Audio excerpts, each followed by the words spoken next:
Hey guys, Pixeldale here, and welcome to Valhalla Day 4, sorry. And this time we're gonna finish the prologue, and then we have the Ana demo to get to, and then we finally get into the main game. It's been a long journey through this stepping stones, but don't worry, we'll get there. We'll get there. Good evening. You look bummed, boss. Starting tomorrow, there will be no more corgis in the bar. Why wouldn't I be sad? Maybe because starting tomorrow, there will be no more corgis at the bar. I wonder if the Shiba Appreciation Society might be interested in booking us. One problem at a time, boss. Well, I know someone from the Primarian Development Institute. One problem at a time. So even 10 services Friday, worried about Gil or something. Trust me, if all my worries, Gil's the least of them.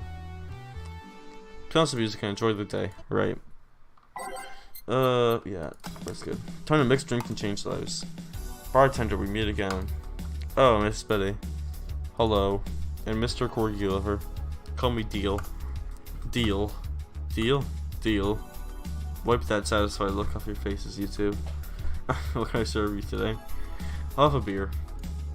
I'm not the designated driver today, so give me your Fringe Reaver. Alright, coming up. Fringe Reaver and beer.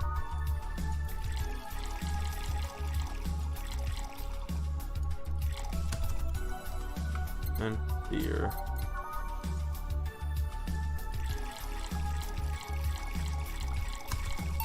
Here. Thanks. Thank you. You seem distracted. Has serving so many dogs finally gotten to you? No? Well, yeah, but it's not that.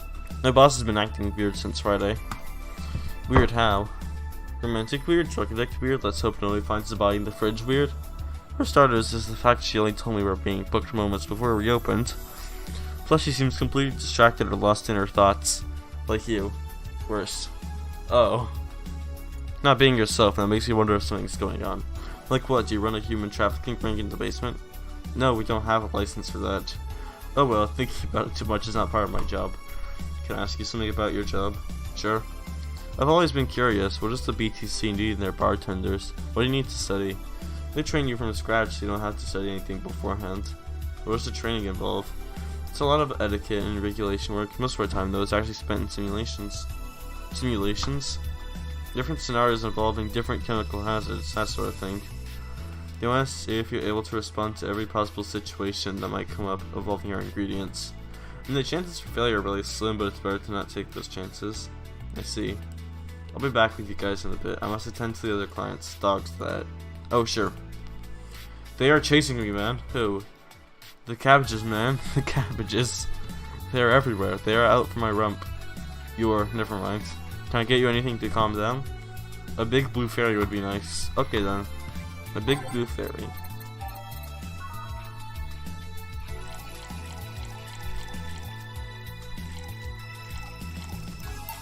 Here. Thanks, very nice of you. Sorry, something the matter? Nothing your drink can't solve? Not sure about that, but it's hardly my job to preach sobriety. What do you want? Give me a gut punch. Okay.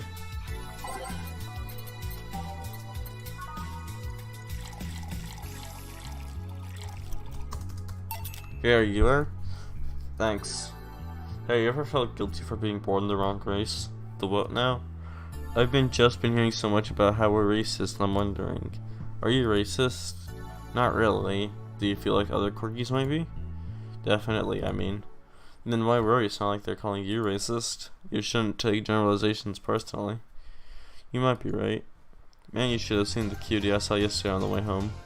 She looked like a cat boomer. She was wearing a midi dress and had this prosthetic eye. I thought you were against people using prosthetics. I'm not against cute though. Besides, I'm not against prosthetics, only against enhancements. I don't see a difference between the two. Alright, let me put it this way. If you lost an arm and replaced it with a mechanical arm that does exactly what the older one did, I'm okay with it. But if you lost your arm and replaced it with a gun-loaded super arm from hell, that's something I'm not okay with. Even worse is if you decide to replace your arm because of fashion, over a whim, or to get better at some sport. That's completely not cool. That's the difference between a prosthetic and an enhancement. Replacement versus enhancement. I have a similar opinion about them replacing their factory parts for kicks. If you think that's gonna be an easy way of getting better at something, you're in for a bad surprise. Let's see why you think that, but what suggests you to that? What she had was an enhancement. She had bad eyesight when that counts as an enhancement, even though it fixes it. Also, reparative work factor into your ideologies. There might be enhancements, but they also replace something that faulty. Well, thanks. I'm making sense, you piece of scrap. You're weakening my resolve. Having fun. Oh, bartender, that was fast. There seems to be less dogs out today. At least dogs will want to drink. Yes, some of them ate their tickets. Hopefully I'll be the one dealing with that later. Say, what's your take on the whole enhancement discussion? My mom had said anyone can make a chance later if which someone means your body, your choices. It's not hurting anyone, I don't see the point in hating them. See, buddy? Hey, I didn't say I'm not going to hate anyone as an enhancement. Me being against something is the same as me being against someone. Not some 12-year-old blindly hating someone because of something like that. Maybe you should practice what you preach. What does that mean? I fear retaliation, so I'm not going to say another word. Are you two going to order anything? I'm fine right now. She's drinking wine, actually. Alright, call me anything else. Sure. Let's see. Ow. So much for avoiding retaliation. You're not going to believe me. I was in the bathroom and this other dog was looking at me from the top of the sink. You mean the mirror? No, another dog. I see. What can I serve you? You're not going to do anything about the other dog on top of the sink? I'm sure he doesn't want to hurt anybody, don't worry. Hope you're right. Well, I want something for really sweet. Coming right up.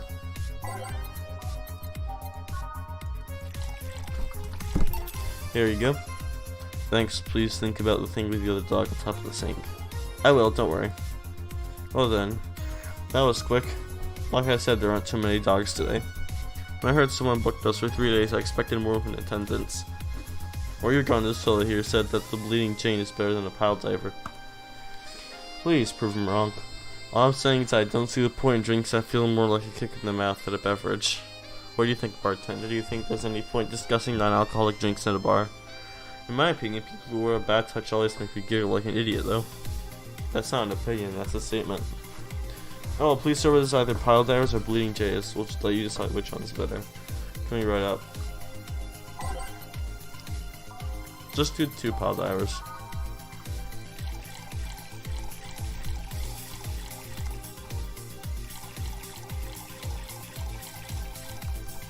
Here. Jackpot. Oh well. How did you two end up discussing that?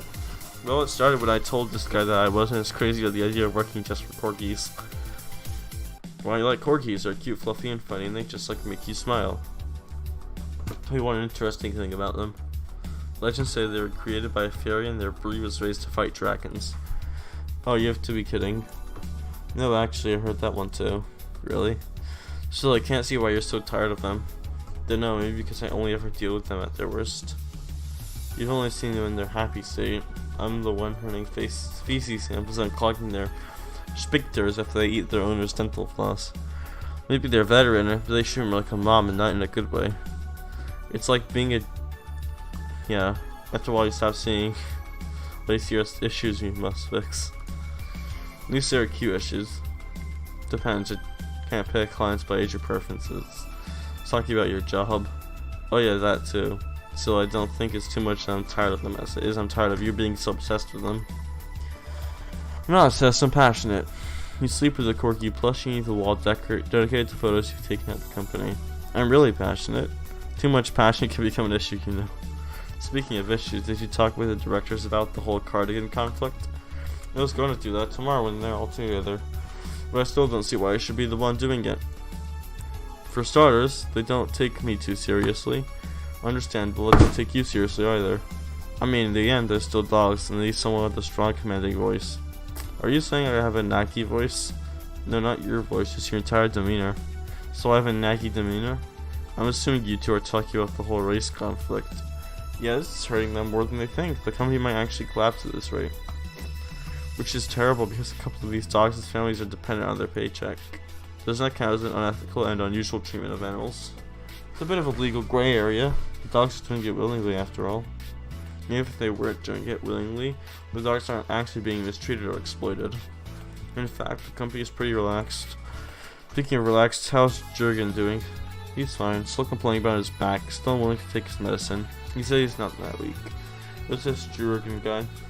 A guardian. I passed the test years ago, but I couldn't leave him. This actually comes in place, isn't it? Them being unable to leave their guardians because they feel too much like family. Now to be fair, people get attached to many things, some even get obsessed with inanimate objects. My grandpa loved his car more than any of his sons. The one whose will left all his earthly possessions to his car, right? Yeah, that one. How do you become a Lilim's guardian? You fill a form at the Artificial Intelligence Council.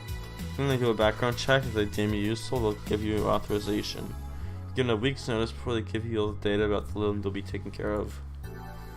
You'll have to watch over it so you can pass 3 different personality tests. If the Lilim wants to stay with you after that, that's your problem. So it's like adoption, the lottery all rolled into one. They do that to diversify the possible outcomes. 2 Lilim can be of the same model, but they'll grow differently depending on their guardians. If something happens to the guardian, a new guardian can appeal to the council, seeing more fit than the original. This happens when a guardian is unavailable in some way, or because you can back up claims of neglect or maltreatment. Spit out all that information like it's hard-coded into them. I worked in that department for some time before going to the STC. It's almost like a reflex. Are you interested in becoming a guardian bartender? I don't know, I'm just a nerd when it comes to AIs in general. The money they give you for it is not that great though. I see. Well, time to check on the dogs. Listen here, punk. Sorry, I didn't mean to call you a punk, it's just... I was chasing my tail, now I'm trying to control myself. Sorry. Just give me anything. Alright. This is good, very good. Huh. No, see, I can see the value of the dog races. Like Pomeranians, those are nice, but they aren't corgis. Well, yeah, I can understand that. I mean, remember that cute girl from yesterday I mentioned earlier? Yeah. The white knight that was with her, she wasn't half bad either. I mean, it was obvious that it captured muscles within under her armor. I prefer more delicate looking girls, though. You could appreciate how something looks, that doesn't mean it's necessarily your thing. You, bartender? Me, what? Which dog race do you prefer? That's not the question I was expecting. Not much of a dog person, actually. Do you have any pets? A cat named Flora, yeah. He's just a stray I rescued. You like rescuing girls too? I'm sure I should be making a witty retort right now, but I was just gonna go ahead and say no.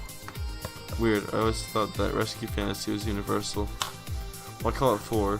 Floor's a Lilim I met some time ago that... Never mind. Pretty lame name if you ask me. Rather than call you...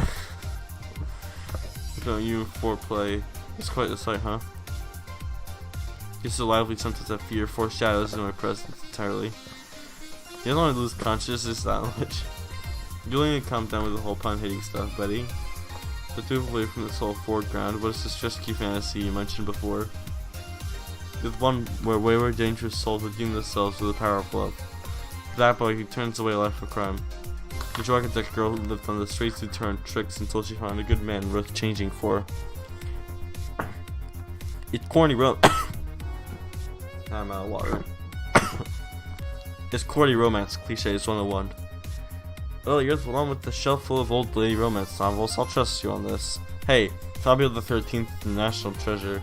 I don't even like guys. Why do you read all those novels? I feel like you put yourself into the place of the main character quite easily, even if said main character is a muscular man. I see no problem. Just what is your self-image? Well, if I can ask something else. What is it? Why do you hate puns so much? Many people cringe at puns, you know? Yeah, but you react like you have a vendetta against them. They made me feel stupid. What? When I was a kid, everyone in my house had a penchant for making puns at the drop of a hat. I was the only one who couldn't get them. Years later, I finally got them and they weren't that funny. They made me feel stupid. All in the name of some terrible joke that wasn't even funny in the first place. I've said this so many times, might as well just make a recording, but you need to chill out, buddy. I'm even chilling out. Just because I complain about stuff doesn't mean I'm not relaxed. I'm not sure that's how it works. Trust me, when I'm tense and angry, you'll know it. I fear the thought.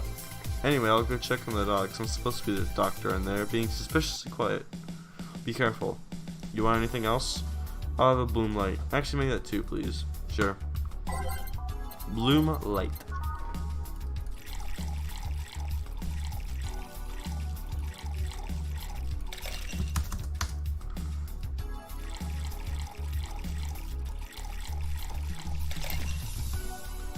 Alright, I forgot to age it.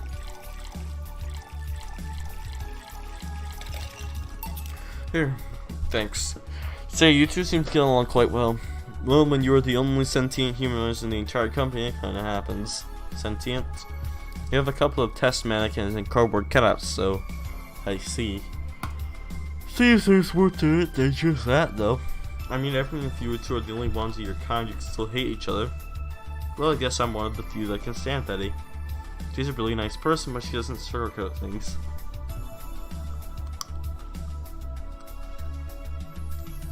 Yeah, I can see that. You should see her treat those dogs. She becomes so patient and understanding, even if it's only for a little while. The dogs don't call her mom to mock her. Can dogs mock people? I don't know. Even if it's only for a little while. You were eavesdropping, so you can say nice things once in a while. You say it like I'm the aggressive one here.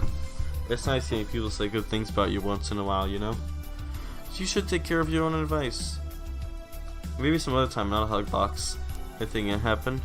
A dog from the bathroom got angry and his reflection in the mirror and charged into it. Luckily nothing bad happened, she made the dog very confused. How do they get on top of the sinks? They're surprisingly agile even with their stubby little legs. Oh yeah, I ordered you this. Ah, thanks. By the way, Betty, how's Veronica? We broke up last month. But, well, things were not going so well. We got too used to one another. Everything was starting to become routine. We decided to break up before things got better. And why didn't you tell me that before? Why did you want your turn at the Betty Mobile? I don't know, I guess I didn't want to trouble you. And after a while, it stopped feeling like there was something relevant to say. Please don't do that again, try trusting me. Yeah, you're right. You know what bothers me? The fact that asking after someone's health always feels like you're walking on a floor full of glass shards. There's always this chance that the other person is not okay or even dead. And what started as a legitimately fun moment can go sour. Yeah, you're right. Sorry for not trusting you, you piece of scrap. Don't worry, I understand why you did it. Hey, now that I think about it, you sure hang out with a slot bartender. Well, dogs can only be so interesting, besides, there haven't been as many dogs today. Is my presence unwanted? Not at all, especially since you're the one bringing the booze. You're like those cab drivers that like to chat all the way, but you smell better than most of them. Thank you. Funny thing is that we are unofficially associated with a local taxi line. They're the ones that send drunkards to their homes. You seem to really like talking to your clients, like it's the best part of your job or something. It kinda is. I used to sit around in crowded places like malls or bars and think to myself, each and every person here is a story. It's a humbling experience. Everyone has dreams, fears, and loved ones. If you dig deep enough, you'll realize that the gap between two random people isn't as big as you think it is. And in fact, it's quite small. In this job, you get to hear all kinds of stories. Some people just blurt it all out, some do it while drunk. To know that no matter how similar they might seem at first glance, no two people are alike. It's fascinating. You could be a powerful information broker with all that knowledge. Nah, not interested. I like to see myself more as a friendly ear rather than someone you need to be wary of. I guess there's still decent folks out there. I'm not decent. You're critically obsessed with dogs. I'll go check if there's any other dogs who want something. Sure. Go ahead. Quick, a beer. Okay. You said a beer, so. Here. Thanks, now. Boom. Why'd you break the glass? Made breakfast. Get it? Because you make the drink fast, so I broke it and go. Tough crowd. Certainly understand the hate for puns. Hey, Brat Render. Yeah? Your job is so funny, hey. You don't say. I was she already drunk. She drank way less than last night. Yeah, but she drank a bottle before coming here. Why? I wish I knew. It's an example of her alcohol tolerance, though.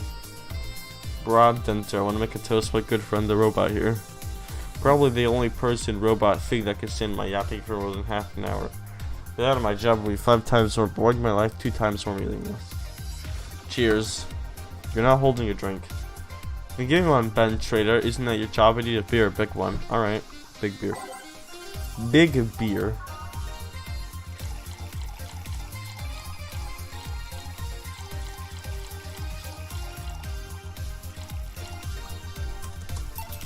Alright, cheers. I said cheers. Cheers. Cheers. Good. Grumpy went sober and Sweetheart went drunk. It seems like she's been this since her university years. Make it sound like those were a decade ago. I understand liking the taste of alcohol, but what's so good about getting drunk? First of all, I'm not drunk. You're too happy. I'm a happy person. When drunk. Anyway, it's something you just can't explain. You just like it, your body needs it, craves it. That's called being an alcoholic. I prefer the term alcohol enthusiast. Anyway, humans actively look for things that make them feel lightheaded. Why else would they leave some potentially poisonous foods like that weird balloonfish thing? They eat spicy food or drink fermented milk. Seriously, how crazy does someone need to be to say, hey, let's eat this and see what happens? Of course, yeah, they even found medicine among all that junk. The one that invented penicillin was probably the worst of them all. Fair enough, but see, that's proof you're drunk. If you were sober, you would just say, hell if I know. Silly robot. Now that I think about it, what kind of robot are you? Lilim. Lilim always sounds too feminine. Okay, then what manner of piece of scrap are you? You don't know? Never cared, but now I'm curious. Oh well, you don't remember it tomorrow.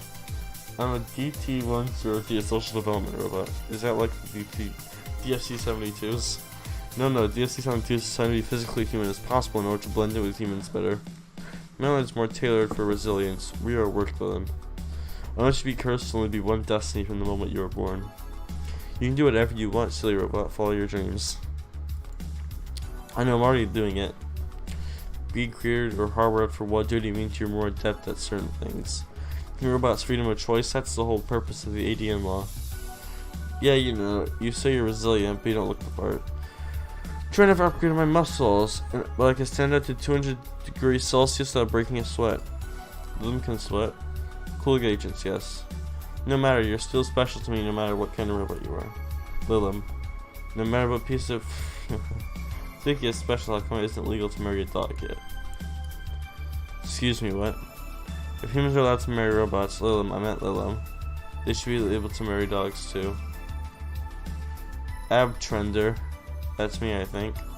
This guy here wants to bank a dog, mock him. Excuse me. I do not. I was just saying that if humans are not allowed to marry Lilim, why shouldn't they be allowed to marry animals? Because first of all, they're not humanoids. What about monkeys then? Now you want to bank a monkey. I do not. And second of all, dogs, just like many other animals, can't give you consent. But look at these dogs. Sure, they have cognitive abilities of 7-year-olds, but they can talk, drink booze, and argue. So you want to bank a 7-year-old? We have a regular here who would be delighted to hear that. Stop it. Remember, Lilim, human marriages were only sanctioned after the Lilim are child full sentience. Even then, they use marriage as a way to evolve their collective source. Besides, dogs don't really love us that way. Try to apply human ideas to marriage like a dog is like trying to feed vegetables to a carnivore, you get me? Says the ex-vegetarian. Why are you only smart when drunk? I'm not drunk. But anyways, if you want to dog or a chimp, go ahead. Just don't bring marriage or infants, it's a whole deal. Deal? But even if you start thinking about doing a horizontal member with a 7-year-old, please seek some mental help. But I don't want to bang dogs or monkeys with 7-year-olds. Well, thank God. Then why did you suddenly start talking about dog-human marriage? It's just I was thinking about all these dogs in tuxedos and I started picturing a dog in a bridal dress. I mean, just try and picture that. And I'm the drunk one. Wait, I'm not drunk, but I say that. Then again, and when you get drunk, you only get dizzy. Do you have a limit, as in a limit of how much you can drink before passing out? No, I just get disoriented to the point I'm effectively useless, but I never pass out. Maybe if I passed out, I wouldn't have to deal with all of this. I would have to wait at least 24 hours before the effects pass. One has to wonder why they keep all those human flaws to Lilim. First thing about that. They said by giving Lilim the same kind of weaknesses humans have, they would develop the same way humans do. So that's why they also bite their lips randomly when eating. Seems like it. But it makes you wonder exactly how anatomically correct are you? That's something I know and you don't. Maybe you want anything else to drink? Yeah, I want. Nothing, you're drunk enough as it is. You're not my dad, you can't tell me what I can or can't do. Beatrice Albert, stop drinking right now. Yes, Mom. Now go sleep in the car, we're almost done here. But Mom, go. Bye, Dad. Bad nerder. Bye, Miss Betty. It actually worked. If I didn't notice you wouldn't remember anything, you might be afraid of retaliation. Although I'm curious, why do you call her Miss Betty? That makes her sound like a teacher or something. Etiquette, I don't know. Just something about her that makes it feel right to call her that way. Maybe it's the forehead. I see. Well, I gotta get things ready, if you'll excuse me. Good luck. Hey, we're closing. Will everyone safe for the cab? You are taking your leave, bartender. Thank you for providing such great service on such short notice. That's my job. You were interesting too. Well, thank you. I'll make sure to tell all our associates about the wonders of this place. Thank you, and please come again. We sure will. Send my regards to Miss Betty. Gladly. See you later then. Bye. All done? Yep. Seems like we got some new regulars. Yeah, it'd be nice if they came back, or that we were still here when they want to come back. You've been acting brutal all weekend, boss. Are you okay? I but the bar is not. What do you mean? Well, I guess you have the right to know. The BTC sent me a message on Friday. Valhalla hasn't bringing in much income these last few months, which means that we're at risk of being wiped off the map. And that's the prologue. Thank you for tuning in to #Daily Valhalla. Please like and subscribe. So that you can see day 5, I believe. Yeah, day 5, where we do the Ana demo. So yeah, thanks for watching and have a good day.